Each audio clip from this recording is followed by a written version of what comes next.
네, 내란 우두머리 혐의로 재판에 넘겨진 윤석열 전 대통령이 오늘 지난 3일 대선 이후 처음으로 법원의 포토라인 앞에 서게 됩니다. 한편 대선 뒤로 미뤄졌던 이재명 대통령의 형사재판도 다가오고 있는데요. 민주당은 이른바 재판중지법 처리를 적극 검토하고 있습니다. 임주혜 변호사와 관련 내용들 짚어보겠습니다. 어서 오십시오. 어서 오십시오, 변호사님. 네, 안녕하세요. 말씀을 드린 것처럼 윤 전 대통령이 오늘 또 출석을 하게 됩니다. 재판에 출석을 하는데 이번에는 포토라인 앞에 발언을 할지 이 부분도 관심사예요. 지금까지는 발언 안 했기 때문에 그러는데 어떻게 보십니까? 그렇죠. 오늘 6차 공판기일이 열립니다. 내란죄 형사재판 6번째 재판이다. 이렇게 볼 수 있는 상황인데요. 오늘 특히 관심을 끄는 부분은요. 대선 결과가 발표된 이후에 첫 공판 기일인 부분입니다.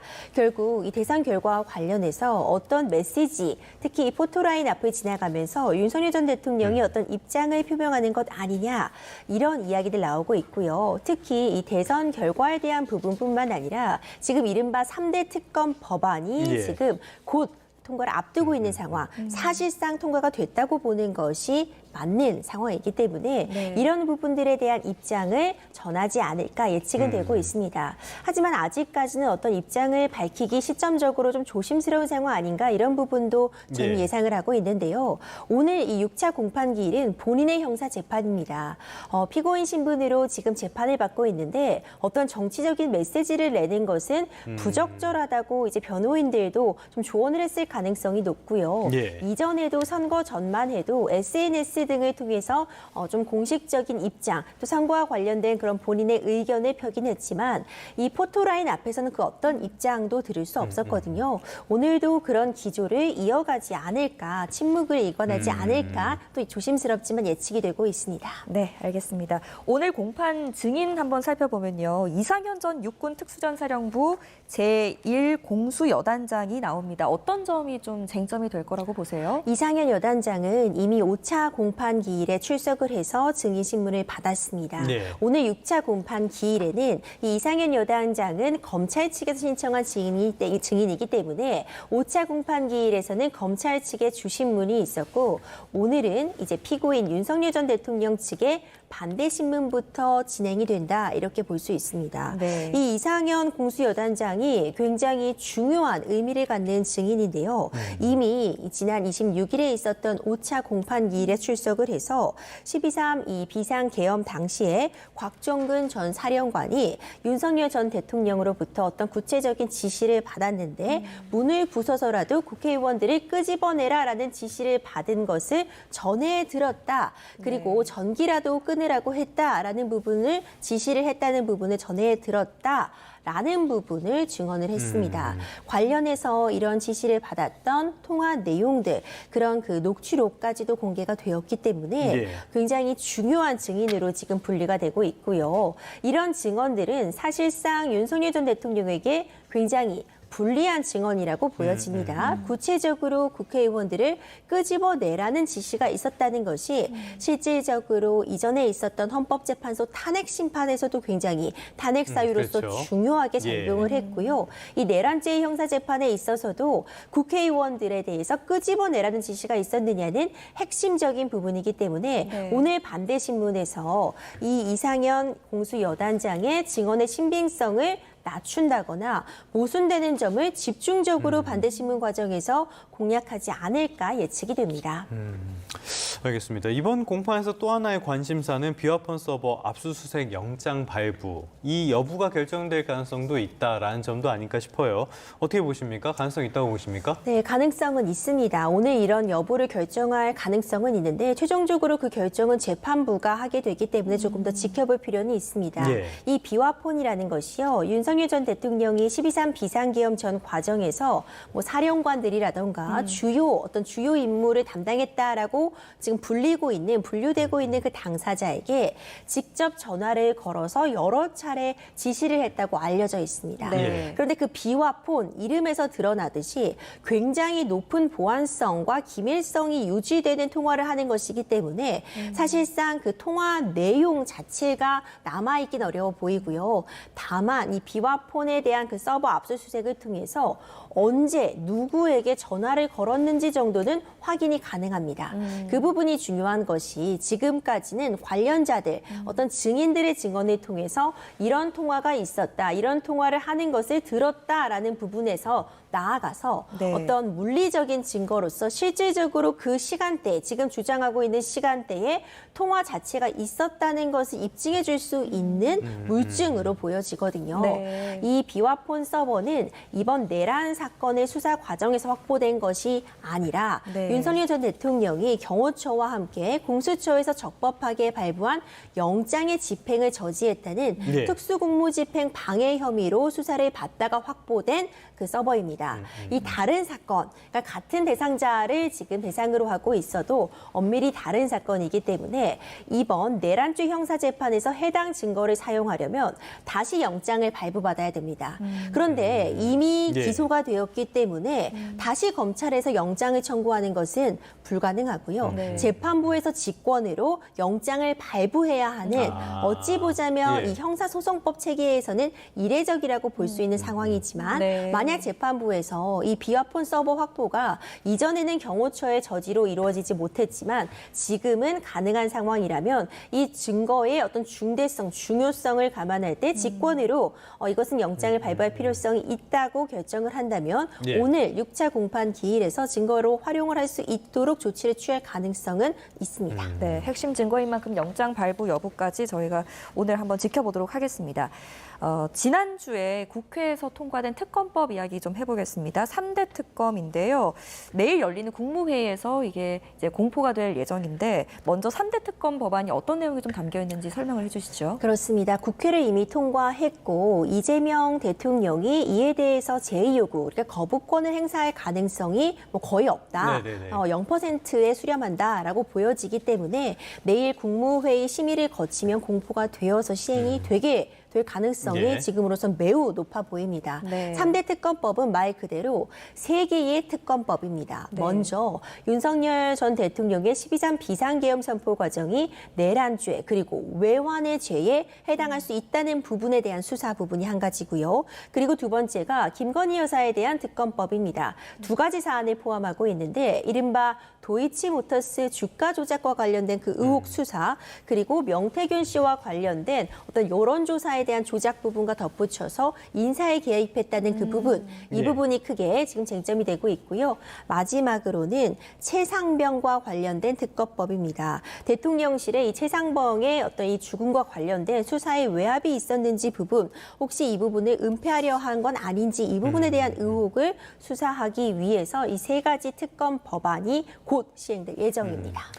알겠습니다. 뭐 대통령실에서도 거부권을 행사할 이유는 뭐 적다 이렇게 이야기를 했으니까 행사가 유력한 상황이라고 봐야 될 것 같고요. 그런데 뭐 혹시 들어보셨는지 모르겠지만 특검이 이렇게 3개가 동시에 진행되는 거 보신 적 있습니까? 사실 초유의 사태이죠. 그러니까 특검 3개가 동시에 진행되는 그런 사례 자체도 굉장히 이례적이다. 이런 일이 일어났나 싶기도 한데 그 규모도 사실상 뭐 예. 메모드급 특검이나 이런 이야기도 나오고 있습니다. 네. 구체적인 그 인원 수치로만 보면 이 3가지 특검이 동시에 진행이 된다고 하면 최대 검사가 120명 정도가 이 특검 법안에 달려들게 됩니다. 네. 이 120명이라는 수치가 지금 우리나라 전체 검사 수가 2,000명은 넘습니다. 네. 그런데 지금 서울중앙지검 소속 검사가 216명 정도에 달합니다. 예. 이 검사의 가동 인력 등을 봤을 때 120명 규모는 상당한 규모다라는 굉장하네요. 예. 평가는 충분히 받을 수 있을 것 같고요. 이제 이런 부분들 때문에 다른 민생 그런 그 현안들이 좀 소홀히 되는 거 아니냐 이런 지적도 나오는 것은 맞습니다. 네. 하지만 워낙 이 지금 방대한 혐의에 대한 조사가 필요하고 지금까지 오랜 기간 동안 제대로 수사와 기소가 이루어지지 못했기 때문에 이 특검 법안의 처리 및 특검의 실시가 불가피하다라는 예. 입장도 팽팽하게 맞서고 있습니다. 네. 저희가 조금 전에 그래픽을 준비해서 보여드렸지만은 서울중앙지검에 있는 검사가 216명이고 그리고 이번 3대 특검으로서 파견될 검사가 120명. 그렇기 때문에 일각에서는 검찰 기능 마비를 우려하는 목소리가 나오고요. 또 하나의 우려점이라면은 일단 특검이 발동을 하게 되면은 특검 후보 추천을 해야 그렇죠. 되는데 이게 3개가 동시에 진행되다 되다 보니까 이거 자체가 잘 되겠냐 이런 목소리도 나온 것 같거든요. 이 추천은 누가 하게 되는 겁니까? 지금 이 특검 법안에 따르면요. 예. 민주당과 조국 혁신당에서 이 특검 이 후보에 대한 추천을 하게 됩니다. 이 기간을 생각해 본다면 사실상 특검이 지금 통과가 될 것으로 보이고 있기 때문에 한 달 정도는 소요가 될 수 있습니다. 특검 후보를 추천을 받고 이에 대해서 임명을 하고 준비하는 과정이 또 필요하거든요. 예. 이런 부분들을 감안한다면 다음 달 초쯤에 첫 음으로 이제 특검들이 제대로 돌아갈 수 있지 않을까 예상은 되고 예. 있고요.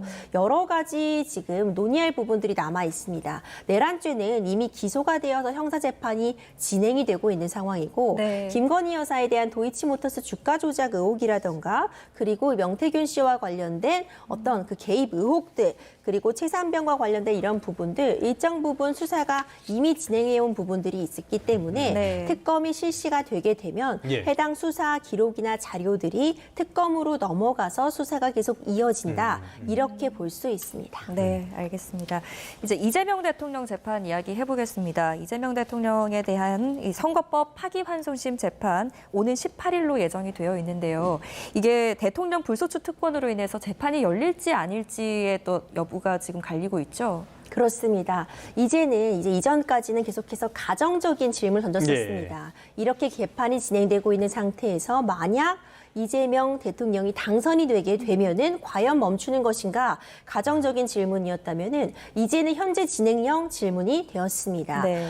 사실상 공식 선거 운동 기간 내에 재판이 예정되어 있던 부분은 재판이 이 재판 절차 자체가 대선 이후로 일단 연기되어 있어서요. 예. 6월 18일에 이 선거법 위반 파기환송심이 열릴 예정입니다. 과연 이 재판부터 어떻게 될지가 굉장히 많은 관심을 갖고 있는데 네. 헌법 84조가 이제 결국 전면에 등장할 수밖에 없습니다. 예. 헌법 84조는 대통령의 불소추 특권을 담고 있습니다. 이 대통령은 내란 외환의 죄를 범한 경우를 제외하고는 재직 중 형사상 소추받지 아니한다라는 이 부분을 어떻게 해석할지가 굉장히 중요한 상황인데 네. 소추를 기소로 좁게 이해를 한다면 새로운 재판을 받지 않을, 그러니까 새롭게 죄가 추가되지 않을 부분만을 규정하고 있다라고 해석을 한다면 지금 진행 중인 재판은 현직 대통령일지라도 계속해서 진행이 된다라고 해석이 되게 되는데 예. 그렇다면은 대통령은 굉장히 중요한 자리고 과중한 업무를 맡게 되는데 네. 5개의 재판을 다 출석해야 되는가?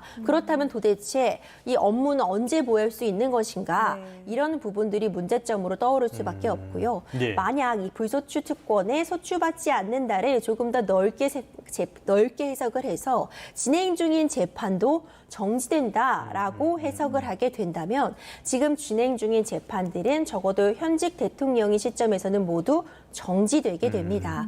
이에 대한 판단이 1차적으로는 지금 재판을 담당하고 있는 해당 재판부에서 예. 재량적으로 판단을 하게 되거든요. 그렇기 때문에 저는 지금 18일 예정되어 있는 이 공직선거법 위반 파기환송심이 어떤 결정을 내리는지 그대로 공판을 재판을 진행할지 아니면은 멈춘다고 어떤 입장을 밝힐지 그리고 이재명 대통령 측에서 이 재판에 관해서 어떤 의견을 펼지가 매우 중요하다. 그 이후에 다른 재판들도 줄줄이 일단 그 재판을 맡고 있는 해당 재판부에서 1차적으로 재판을 계속 진행할지 아니면 멈출지를 정하게 되고 이에 따라서 이제 검찰 측에서 재판이 멈추는 결정에 대해서 어떤 헌법 소원이나 권한쟁의를 신청한다거나 하는 후속 조치들이 이어질 수 있어서 최종적으로는 이에 대한 판단을 헌법재판소에서 내릴 가능성이 있지만 지금 현재 1차적으로는 해당 재판을 진행하고 있는 재판부에서 재판을 계속할지 멈출지를 결정할 가능성이 매우 높습니다. 어쨌건 파기환송 재판부가 결정을 하더라도 최종 결정까지는 물리적인 시간이 상당히 들어갈 수밖에 없어 보이네요. 이런 가운데 또 하나 논란이 되고 있는 게 민주당에서 1차 공판 전인 12일 본회의에서 형사소송법 개정안을 처리하겠다 이렇게 밝히고 있거든요. 이게 논란이 되고 있는데 이게 어떤 내용이 이게 논란이 되는 겁니까? 앞서 살펴봤던 이 헌법 조항을 보면은 소추받지 않는다라고 규정이 되어 있기 때문에 이것이 해석에 따라서는 지금 현직 대통령이 진행 중인 재판이 있다면 멈추는 것인지 멈추지 않는 것인지 불명확한 부분이 있기 때문에 아예 형사소송법에 이 내용을 포함하자는 것을 골자로 합니다. 네. 그러니까 현직 대통령으로 당선이 되면 지금 피고인 신분으로 받고 있었던 재판들이 정지한다라는 규정을 애초에 포함해 두자라는 내용을 담고 있거든요. 이제 이와 관련해서 이것이 사실상 한 사람만을 위한 어떤 헌법 형사소송법 개정이 아니냐 이런 비판도 나오고 있는 것은 사실이고요. 네. 지금 그런 부분이 문제되는 것이 아니라 이 헌법 조항 자체가 불분명한 측면이 있기 때문에 이 부분을 명확하게 해두자라는 취지로서 반드시 필요하다라는 입장이 팽팽하게 맞서고 있습니다. 네. 하지만 이 부분 같은 경우에도 사실상 지금 민주당 측에서 훨씬 많은 의석을 갖고 있고 대통령이 이 해당 법안에 이 해당 개정안에 대해서 거부권을 행사할 가능성이 좀 낮다고 보여지기 때문에 이것은 사실상 처리가 될 가능성이 높은 것 아니냐 이런 이야기도 나오고 있고요. 다만 이것이 헌법적인 관점에서 문제가 없느냐, 위헌의 소지가 없느냐 이 부분을 계속해서 논의가 진행될 것 같습니다. 위헌의 소지 그리고 일단 모양새가 썩 좋지 않기 때문에 그런데 이 법안을 처리한다고 하면은 이게 현재 대통령 이재명 대통령에게도 소급 적용이 되는 건가요?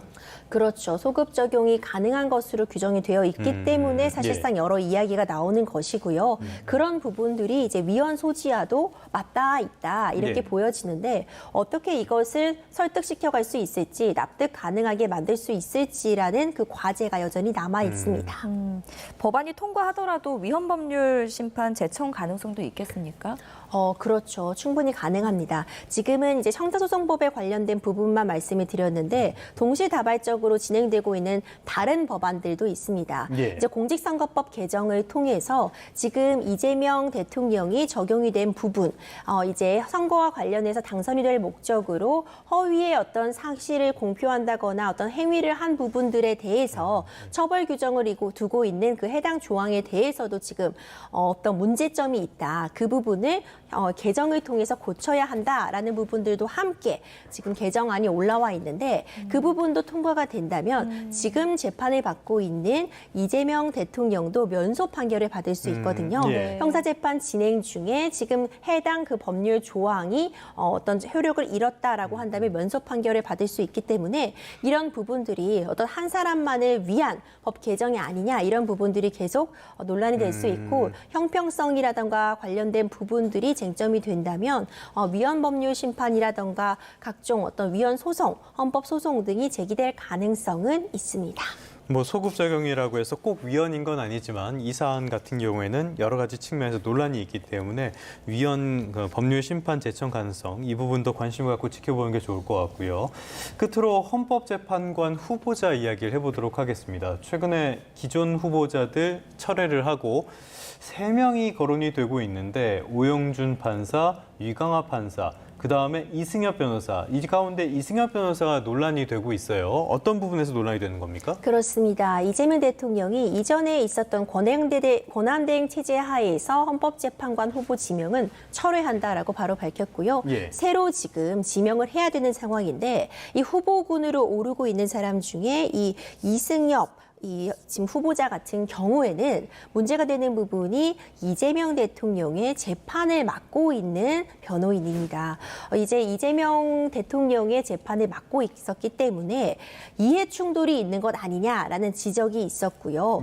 이에 대해서 사실상 이해 충돌이 발생할 여지가 없다. 대통령의 어떤 사건들을 담당했다고 해서 헌법재판관 후보로서 이름을 올리지 못할 이유가 없다라는 것이 지금 대통령실 측의 입장이긴 하지만 아직 어떤 공식적인 절차가 개시된 것까지는 아닌 것으로 보이고요. 이와 관련해서는 어떤 식으로 최종적으로 후보가 확정이 되고 그 이후의 절차가 진행될지 좀 지켜볼 필요가 있겠으나 어쨌든 현직 대통령이 지명한 후보자가 현직 대통령의 변호인 신분이었다라는 부분은 계속해서 논란의 소지가 있을 수 있어 보입니다. 네, 알겠습니다. 오늘 여기까지 듣겠습니다. 지금까지 임주혜 변호사와 함께했습니다. 잘 들었습니다. 고맙습니다.